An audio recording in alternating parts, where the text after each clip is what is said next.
If it goes right, it's a slice. If it goes left, it's a hook. If it goes straight, it's a miracle. This is Out of Bounds. If it's happening in the world of golf, we're talking about it. Coverage, debate, discussion, pro golf and local golf. Let's do it. This is Out of Bounds. And here are your hosts, Nate Sharman and Josh Durso. All right, what's going on, everybody? Welcome back to the Out of Bounds podcast. Josh Durso and Nate Sharman here talking about the first week of the FedEx Cup playoffs, which included a playoff of its own. Nate, it was pretty exciting actually watching that unfold, but you know what? Looked an awful lot like last week. Yeah, I was pretty happy to watch that final round that took place in Memphis from my couch in the AC controlled area, right? You know, had heat index of over 100 degrees down there in Memphis. But as Drake once said, Lucas Glover's going back to back. So yeah, he fires himself up to number 4, I believe, in the FedEx Cup playoffs here with his back-to-back wins. Wins the last week of the regular season and wins again the first week of the playoffs of the FedEx Championship, FedEx St. Jude Championship over in Memphis. So hats off Lucas Glover, does it in a playoff against Patrick Cantlay, makes par on 18 to finish that one up too. So Lucas Glover, despite all the sweat he had on his body and perspiration too, vaults himself all the way up the standings. It was boiling. It was so hot. It was interesting too, because Josh, I noticed that a lot of the caddies weren't wearing caddy bibs. And I was like, why are they not wearing caddy bibs? And I looked around on it, and there's some people who are having some fun, like Claire Rogers at golf.com was having some fun about why guys weren't wearing caddy bibs. I figured out that if the heat index is over 100, they can opt to not wear it. So did learn something new about the PGA Tour yesterday too. But wow, really, really hot weather in Memphis yesterday. Really hot weather, and maybe just ever so slightly anticlimactic playoff. Thought maybe we could have a little bit of a multi-hole battle. But at the end of the day, Lucas Glover just beats down Patrick Cantlay right on that first hole. Patrick does himself no favors after right in the water, forcing the playoff, playing a pretty much flawless final round. Pulls that drive left into the water, like you said, and it's just kind of over at that point. Like all Glover had to do was just not make a mess of the hole, get a par. Yeah. Lucas Glover played really well in the back nine. He hit some very errant shots and had a couple really nice up and downs. I believe the par 3 is 14. He hit it directly in the water, short of the green. And then it looks like, on a par 3 hit in the water, you have to re-tee. You're going to probably make double bogey, right? Glover knocks it on the green, has about a 30-footer for bogey and drains it. So that's just an unbelievable putt. You make a bogey like that and you don't really think it's momentumous, but you remember knocking a 30-footer after hitting in the water just to lose one stroke? It sure is. He did lose the lead on that. Cantlay took over as the leader in the round there, but what a huge putt for Glover. He made a couple other big putts for par too, getting up and down to some different spots. On 17, he made a great putt. I believe it was 12. He made a good one too as he got up and down on that hole too as well. So great job by Glover. The 43-year-old gets back-to-back wins on the PGA Tour. Yeah, and obviously everybody's going to remember that 28 30-footer, but there were some serious testers in there. There were 2 or 3 that were in that 10 to 14 foot range, which when the entire tournament is literally riding on it, that is impressive to bury those. He almost won it on 18 with a birdie. It was about 1 or 2 rotations short of the hole, his birdie putt on 18 to win it in regulation. So quite the great putter. He's got a little bit of a relic old putter, Josh, too.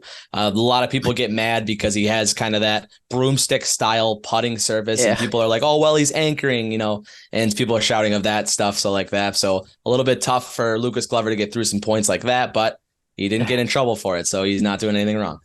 I mean, I think when you watch him putt and you think about the guys who had in the past been accused of anchoring when that whole change first happened, he's not even coming close to anchoring. No, it doesn't look like it to me either. Not even close. So let's talk a little bit about who came close, but maybe didn't get the job done. Rory McIlroy, Tommy Fleetwood, Taylor Moore, Corey Connors, Adam Schenk, Cam Davis, Russ Henley, Jordan Spieth, and Max Homa round out the top 10. Star-studded leaderboard. Exactly. If you're the PGA Tour, that is exactly what you want to see. You want to see your big names coming down the stretch. Obviously, absent a couple big names, Scotty Scheffler and Jon Rahm, but your stars of the game were there, and that is a big one. Wyndham Clark, Matt Fitzpatrick, and Denny McCarthy tie for dead last, which maybe just straight up is like personally the most shocking thing to have seen happen the entire weekend. Tony Finau and Sepp Straka also finished in the bottom 10 of the leaderboard.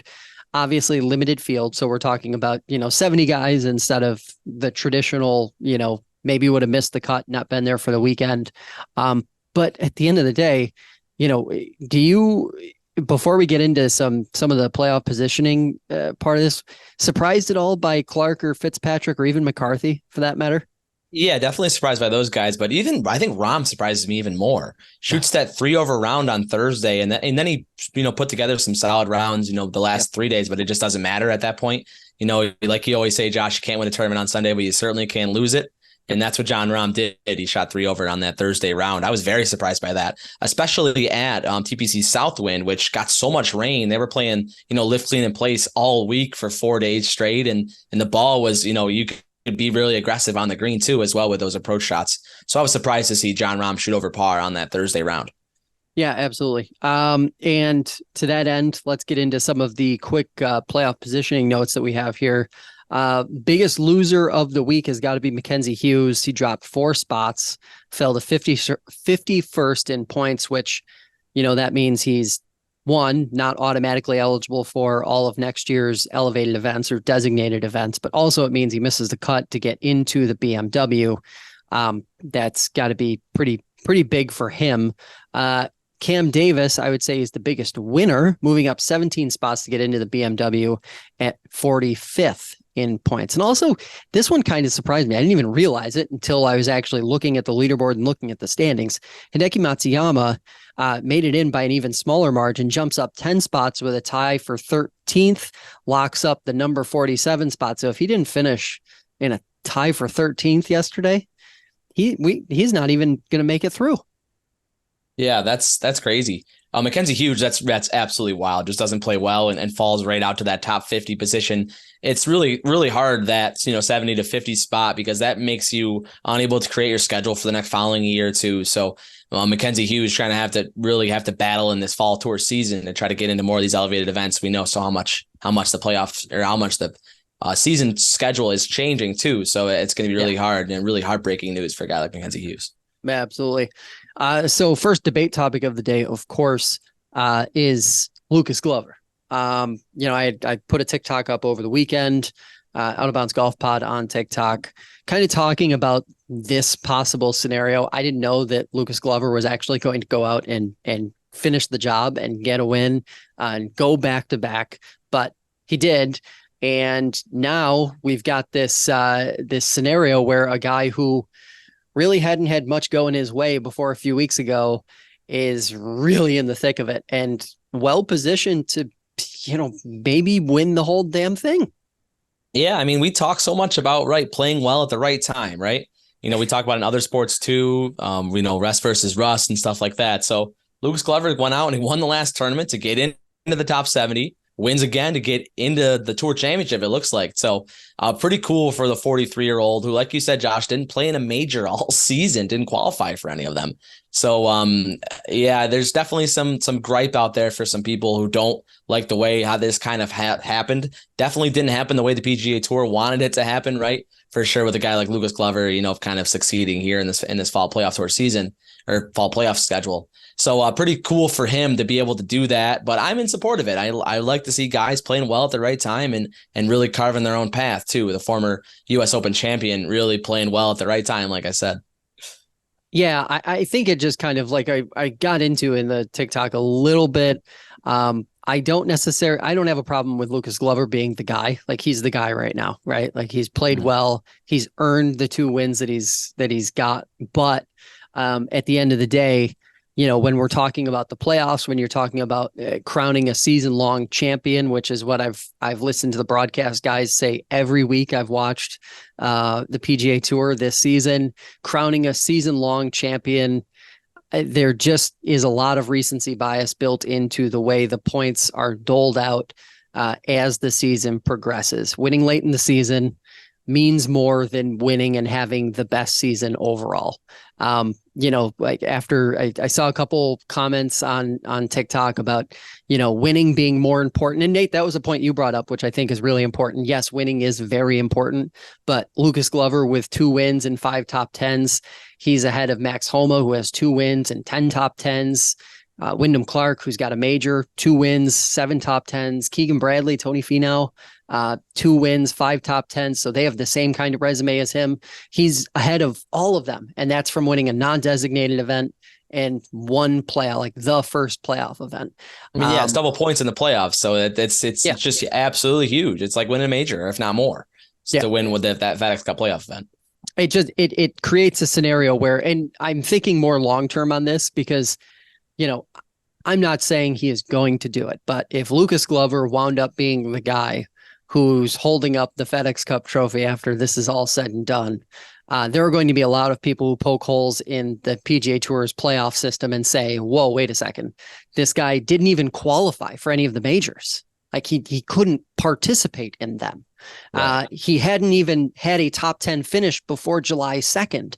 And he basically just busts onto the scene playing well at the very end of the season, gets a well-timed win, wins a playoff event. And all of a sudden he's thrusted into the season-long mix. I think that's going to be where the PGA Tour has a bit of a problem on its hands if that were to play out. But obviously kudos to Glover because he's playing good golf, right? Like he's looked unflappable the last 2 weeks, which is really impressive. You and I have both commented watching him play, especially coming down the stretch. He doesn't just play like a seasoned vet who's won a major before. He's playing like a guy who literally can't be thrown off. Right. Like I texted you, this guy's nails. Like there was a couple times where he had really nice up and downs too. Like that par 3 I was talking about too, where to make bogey. This guy doesn't say die. We talk so much about players winning on the PGA Tour, how challenging it is to stare down opponents, especially when you look at Rory McIlroy too, a little bit here and there. But this guy can do it. He has it, right?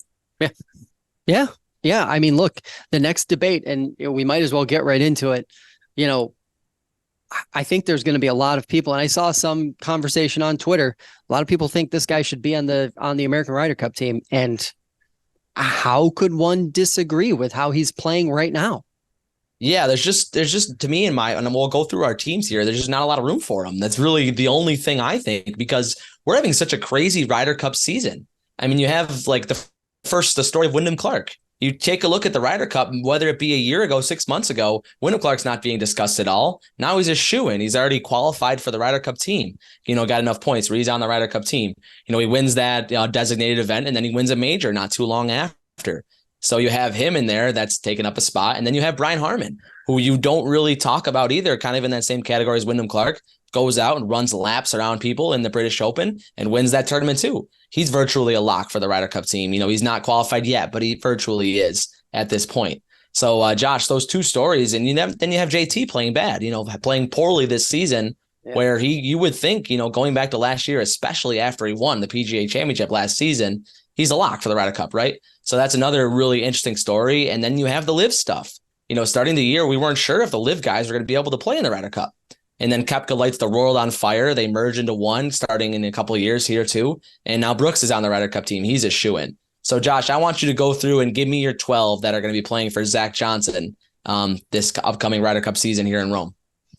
So obviously I think there's like 8 that are locked. And then I think there are legitimately 4 at this point that we can say, because of how competitive things have been, they're kind of up in the air again. But okay, so I'm going to go Scheffler, Clark, Cantlay, Harman, Koepka, Homa by points. Obviously, like those guys are locked. They're guaranteed. I would say if one of them at the end, maybe the 5-6 spot, maybe they fall out, but they're in. They're still in. Yeah. They're in. That's 7, right? That we're saying are most definitely on the Ryder Cup team. Right. And then I would similarly put Jordan Spieth and Xander Schauffele in that heap as well. So there's the 8 in my mind that you can't mess with it. You can't change it. And then I would say there's like the next tier of that, which is like, you can dip a little bit into recency bias. You can let that recency bias talk if you want to. And I think that's where you need to pick the guys where you need the hot hands. So like, look, I'm going with Keegan, I think, is a lock. Fowler, I think, is a lock on that front. I even think Lucas Glover is a lock on that front. The only question mark that I have on my list, and I put him generically in my 9 spot, but he feels more like a last guy in than one of the first guys in as an at-large pick is Cam Young. Yeah. So, and he just has, I mean, you want to talk about a guy who's probably going to be in, but just hasn't played that well. He hasn't played that well this year. Right. But he's still one of the best young golfers. And by points, he's very close. Like by points, he's technically like in the discussion. He's there. It's just hard. Like, I think it would be, up until this past weekend, I think a lot of people also would have, pointed to some other guys who, just have kind of played themselves out. I don't know. What do you think? I know you aren't I don't think you're fully on the Glover wagon yet. But I feel like it's getting harder and harder for Zach Johnson to overlook him.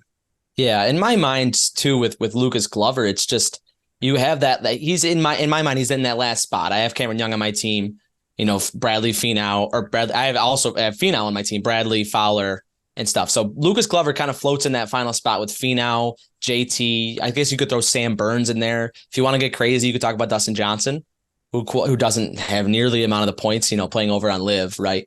But he has won on LIV this season. So looking at that, I don't know how you don't take Tony Finau. He's played in the last 2 teams. They've won the last 2 times. He's a guy that's a little bit, like I said, a little bit lower on the points list. I think Lucas Glover is even ahead of him. And so that's, a really interesting spot, because how do you not go with a guy like Tony Finau, Josh? He's got the game for it. Yeah. I mean, look, and he's won.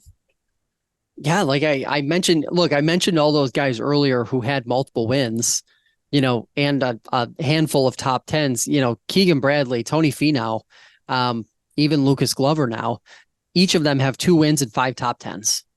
So, obviously one of them is going to be left out. I would assume at least one of them is going to be left out when the dust settles on this. Yeah. But I mean, I don't know how you could even consider Justin Thomas given that. I just don't, I can't see it. And I'm not, I know there's going to be a lot of talk about what he brings to the team. He's the guy, he brings the energy. So does Jordan Spieth. So do all the other guys. Like, nobody's not going to be bringing energy to this thing. At the end of but just think about how that putting display we've seen for the last 2 weeks from Lucas Glover. You don't think that would come in handy in Ryder Cup? Yeah, that's very true. My God. Guy just rushes him in from everyone. Yeah, he does. And I don't think they should take JT, but I think Jack Johnson will. I think just because he's Justin Thomas, he might merit that alone. If he does get on the team, Josh, I think we can have the discussion and people can begin to have discussion. Why do we have a points list anyways? Right. So I think that would be interesting. So I guess would that for you erode the I don't know. I feel like you start to erode the history and you start to erode the value of the Ryder Cup if Captain Johnson goes that way. Does it turn into a boys club, right? Like, you have to be there to play? Like, it does make it interesting, Josh. And that's what I go back to. This is just such an interesting year with our guys like Wyndham Clark and Brian Harman, who we didn't think would be on the team, right?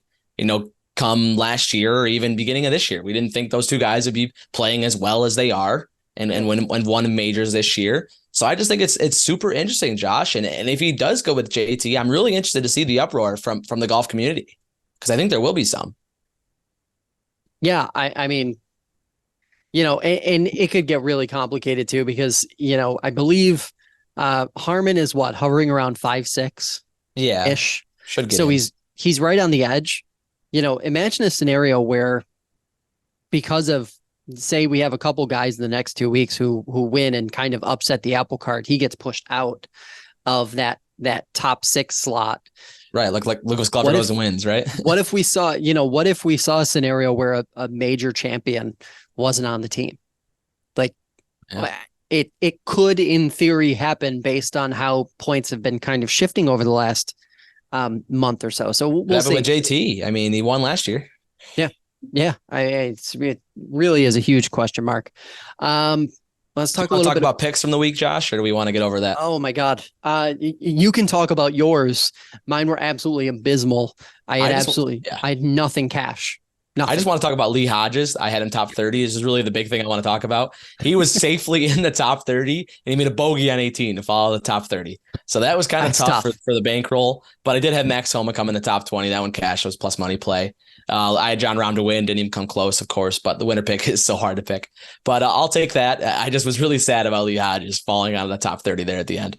It's tough. It's feast or famine for me. I either have a few jump or I have absolutely nothing at all. We hope to do better this coming week. We'll throw our picks over on TikTok. BMW Championship, speaking of the upcoming event, favorites, non-favorites, expectations, thoughts, anything else? What have you got? What are you looking for this weekend? Right. I was looking at the odds too before we came on here real quick. It looked like Scotty was the favorite, right around 7-1 on DraftKings. But I don't see how in my mind and in maybe not in betting terms, but in a lot of people thinking about this tournament, how Cantlay's not the favorite. You have a guy that's coming off of a playoff loss last week in the FedEx Cup playoffs. He won this tournament last year, the BMW Championship. Yep. He's been a FedEx Cup champion before. He seems to be playing really well the last few weeks. He's coming in about 10-1, right about that fourth guy favorite in the BMW Championship. I don't see how Patrick Cantlay isn't in contention on Sunday to win this golf tournament. Yeah, and let's not forget, for anybody who thinks that maybe he would be affected by that playoff loss, this is a guy who does not win that often, but finishes. He finishes week in and week out. He's in contention a lot. Yeah. Yeah. So yeah, hang around long enough, right? And you bound to get one of those to win. Yeah, he's won here before. He knows what to do. That's for sure. Yeah, I'm also watching a former champion of this event, John Rahm, won in 2020. I'm kind of in a weird spot with him because I'm not sure if he needs a strong week or not. But he's due. He's due to come back. He played really well those last 3 rounds, like you mentioned earlier in the pod. My gut wants to pick him. I want to see him get back to where he was in the same way that I want to see Scotty Scheffler contend, but they both seem to have major holes in their games right now. Scotty his putting is really poor. And Rahm's major point of exposure right now seems to be one bad round. You look back at his last 3 or 4 starts, and that's what's kind of been his undoing is just one bad round. And that obviously that happens. Right. But I'm curious to see if he can get it turned around at a place where he's clearly comfortable. He's clearly won before. So, maybe he's got it. Right. You got to have a big week this week, maybe more than any week of the season, right, Josh? Because you have the Tour Championship in the following week, which is a staggered start. So trying to get as far up in that FedEx Cup process in that placing to get it as high up start, because the leader's going to start at 10 under and then stagger from the way down. So if you're John Rahm, you need a good finish because you need to fly back up the FedEx Cup rankings a little bit here to try to get your best possible start. Yeah. And if you're John Rahm, but if you're anybody in that matter. Yeah. And I'm curious to see, also maybe there's an element of strategy with these guys where, if you're in the top 5 or top 6, maybe you don't put that much emphasis on this weekend because winning back-to-back is very difficult. So maybe you don't focus as much on winning and you just try to position yourself so that when it comes to East Lake, you can actually go out and chase it down with just 30 guys in the field. Right. Yeah. But you got to be careful of that. If you start at 5 and you kind of look at it like that, like you said, Josh, and you slip down to 10 and now you're starting 4 or 5 strokes back instead of 2 or 3, that can get you in trouble really quick. So that's something you got to look at too. Yeah, absolutely. Absolutely crazy year in golf. We know that. Shane Bacon tweeted, or I should say he didn't tweet. He posted on X, the platform formerly known as Twitter. No, he tweeted. Come on, Josh. About the craziest things to happen this year in men's golf. I wanted to get your take on what your pick was out of them. The events he had were the PGA Tour Live merger, Lucas Glover becoming the best golfer on the planet, Wyndham Clark staring down Rory at the U.S. Open, or Brian Harman blowing out the field at the Open Championship, as well as JT shooting 3 rounds in the 80s at majors. So which of those 5 or so events this year would you say is the biggest in golf or biggest story in golf? Holy cow, what a year. I knew it was an eventful year, but until I saw that tweet with it all laid out in front of me, I forgot about some of those as opportunities, right? But for me, it's Brian Harman. At the Open Championship, he didn't just win the Open Championship. He lapped the field. He won by several strokes in that tournament in an opposing territory too. The British fans were not too kind to Brian Harman in some spots, right? They really wanted him to collapse that round, especially with Tommy Fleetwood kind of lurking around there too. Would rather see the hometown boy win than a guy, from the South United States that, loves hunting and all that stuff like that too. So I think for me, Josh, Brian Harman running circles around the field at the Open Championship at Royal Liverpool is one of the highlight stories for me of the golfing season. I kind of went back and forth on this, and I even wrote down Wyndham at the U.S. Open, but honestly, I think it's the Lucas Glover story. Just based on his positioning, because of the system, because of what he's now positioned to be able to do. If he plays well this week, he is going to be in prime position to win the entire thing at Eastlake. And the idea that walking into the second to last event of the playoffs, that Lucas Glover would actually have and be in better position than Max Homa to win it all. Wild. That is wild. And even Patrick Cantlay is mind-boggling. I don't even think I can fully wrap my head around it. So that is my pick for just craziest golf story of the year, because I cannot even believe that that's where we are right now. But it is. It literally is where we are. Right. And if there's any opportunities that for the best golf story of the year that either Shane Bacon or we missed here, we'd love to hear them on the new website too as well. Yeah, absolutely. And speaking of wild stories, Phil Mickelson spent some change gambling. Yeah. Just a little. I've been waiting for this to come out. It's so interesting too, because this book's coming out, Gambler, The Secret Lights of Risk, is coming out here in the next few months. And an excerpt came out of it about Phil Mickelson gambling from the years of 2010 to 2014. And here, buckle up. If you haven't heard this yet, it came out about a week ago. It's a wild ride. He bet 1,115 times. He bet 100K on a game. 856 times. He bet a total of 200,000 on a game.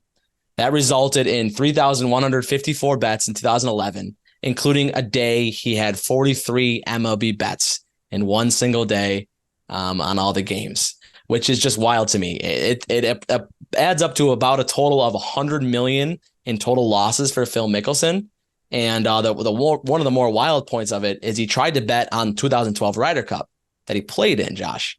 And if you remember, it says he tried to bet on that. That's what the story is. Phil Mickelson posted on X, not tweet, posted on X about how he didn't do that. He's a man of integrity, blah, blah, blah, blah, blah. He didn't try to bet on that. Who knows if he did or not? That's not important. But what is important about that Ryder Cup, Josh, that was the year that the Americans were winning by a bunch, and they fell apart on Sunday. So if he did get in that bet, that's got to hurt even more to lose that embarrassingly on Sunday and lose 400,000, which he allegedly bet on that match. Tough stuff.